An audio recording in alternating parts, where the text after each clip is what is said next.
ilivyo vigumu angani kuzihesabu nyota, hivyo ndivyo siwezi hesabu matendo ya Mungu wangu.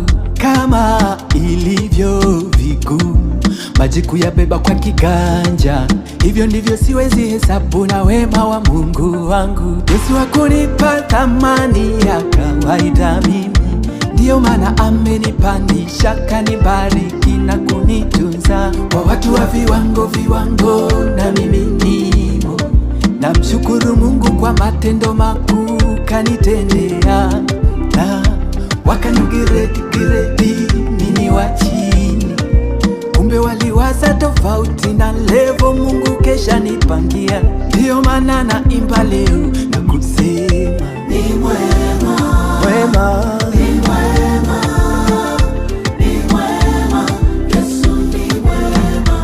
Ananipenda, ni mwema.